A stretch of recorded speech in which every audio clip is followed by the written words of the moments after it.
Hola, soy Tere y soy cofundadora de Consumo Cuidado.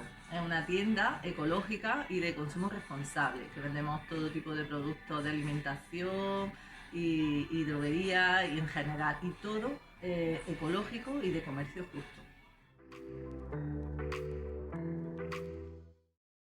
Pues mira, surgió en un momento en el que con veintitantos años te planteas pues que tienes que ganarte la vida, trabajar y vivir, ¿no? Entonces queríamos vivir de una manera pues de acuerdo a nuestras ideas y a nuestra forma de ser, ¿no?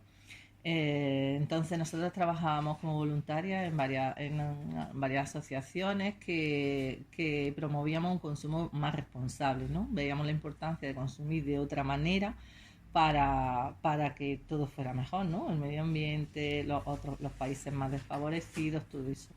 Entonces vimos que en Granada no había una alternativa real para ejercer ese tipo de consumo, solamente había por aquel entonces una asociación que se llama la Encinar, pero era asociación de productores y consumidores. Y entonces quisimos hacer una cosita más abierta para que llegara a todo el mundo. Y así empezamos. Pues para nosotros era muy importante el respeto a la naturaleza, el comercio justo por lo que implica el desarrollo, ¿no?, de los países más empobrecidos. Y pues empezamos este proyecto que nosotros le llamamos de consumo responsable porque a la hora de consumir podemos ser responsables, podemos apoyar cosas en positivo o en negativo. Y creíamos que lo justo y lo necesario era hacer un consumo más responsable y así nació la idea y poquito a poco la fuimos desarrollando. Pues mira, por mi experiencia, lo primero que tienes que tener clara la gente que quiere emprender es tener muy clara la idea. Nosotros hicimos un plan de empresa donde valora y estudia, digamos, la sociedad si va a responder a tu idea, ¿no?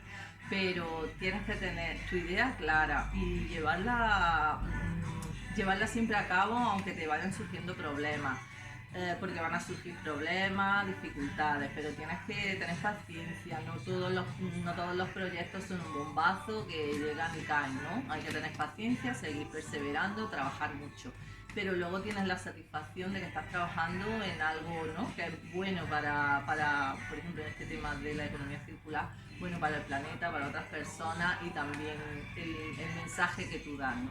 Entonces, bueno, también tener recursos es importante.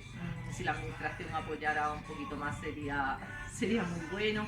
Nosotras no empezamos con muchos recursos, pero bueno, poquito a poco hemos ido asentando y hoy en día pues hemos cumplido 24 años con este proyecto, así que animo a echar para adelante, a ser emprendedor o emprendedora y las cosas al final salen cuando hay mucha energía y ganas de hacerlo.